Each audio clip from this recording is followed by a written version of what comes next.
So, in case you didn't see the last vlog, March 21st, 2016, I went to an OB checkup for my 37 week, thinking everything was okay, my blood pressure was a little high, but I was good. Unfortunately, that was not the case, and my doctor told me I was being induced and to prepare to have a baby in the next couple days.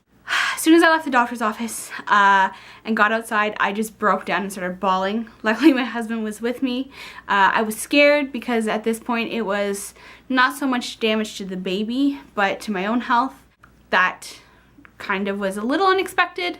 Literally, we walked across the street and I was admitted into the maternity ward. This was on the Monday. They ran a bunch of blood tests and urine tests and all of that, and they said, yes, officially we're going to call it pre-enclampsia. So we need to get this baby out for the benefit of both of you. They admitted me into maternity triage, and a couple hours later, after all the tests and everything, I had a Cook's catheter put in.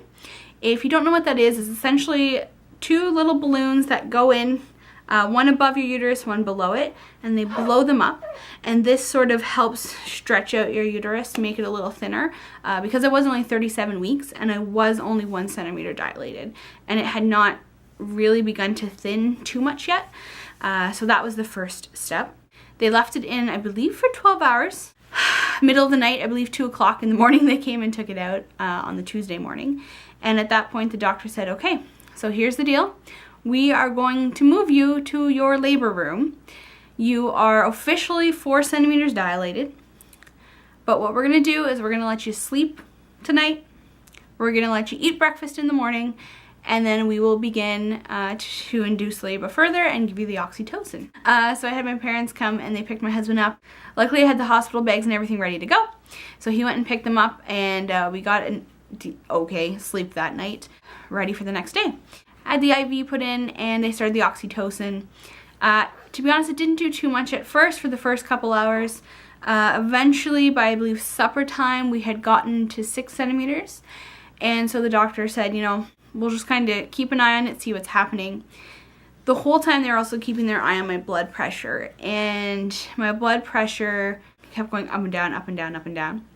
Especially once the contractions started. At first it wasn't too bad.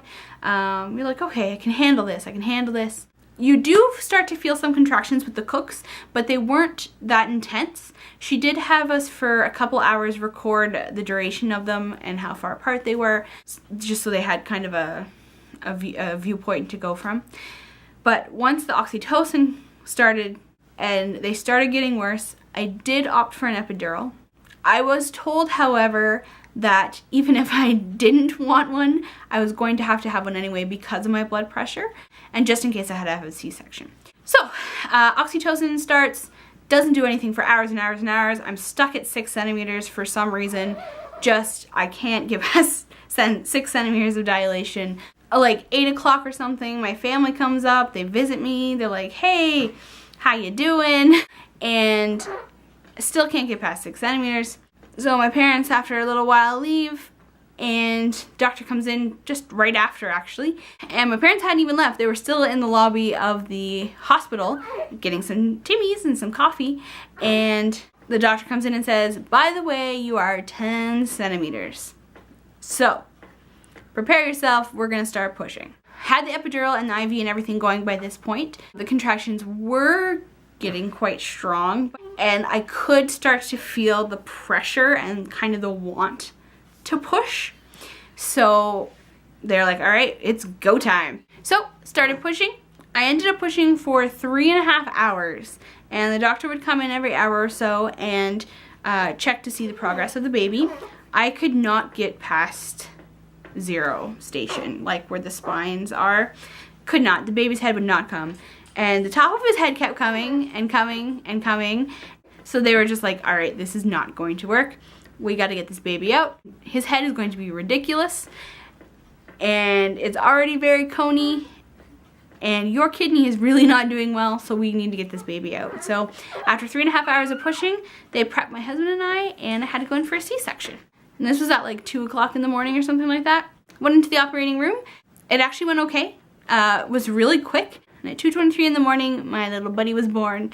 Connor Joseph is his name. He came out healthy, happy, which was great. Incision closed up really well, everything like that.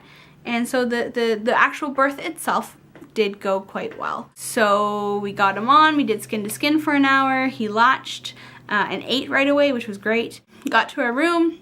The hospital actually comes in 4 hours after birth and gives him a bath, shows you how to bathe him and everything, which was really neat. And they let you sleep for a little bit, and then they come in and they do all the tests and weight and everything like that. He was born 6 pounds 11 ounces, 20 inches long. Did really well on his APGAR tests and everything. But then we had a bit issues. We had quite a few issues, and we ended up being in the hospital for 7 days, which kind of sucked because we got out the Saturday of Easter. It was a very trying time. He ended up having croups because I was O positive and he was A positive, so he had high bilirubin. For 2 days he was in the phototherapy, and if you've had your baby in phototherapy, you know how hard it is just watching them in there in this heat lamp. You can't touch them unless you're feeding them or having their diaper changed, and even then we had to have a photo, like they had a portable one that we had to have on him. It was the hardest thing because it's like the second day he's born, you can't hold him anymore. It was a horrible experience. Luckily, very luckily, it turned around and he did get to come out of it after 2 days, but because of it he was severely dehydrated and he wasn't eating properly, he was sleeping a lot. And so we had to stay in a bit longer till he gained enough of the weight back that they were happy with letting him go. And also myself, my kidney, my functionality dropped like 25-30%. So my kidney was only functioning at about 70%, which was not good. So I had to be watched and had all these tests, and they had to make sure my incision was okay. But luckily, the pre-enclampsia is gone. But 7 days in the hospital, he was home. Birth didn't go exactly as I had hoped, but I went in with a pretty open mind, knowing that whatever happened had happened just because of the baby. So if that's what was the most important thing to the baby's health, then that's what he would do. And if it didn't matter with the baby's health, but it was needed because of my health, okay, let's do that then. But all in all, we've got a baby. Connor is healthy now.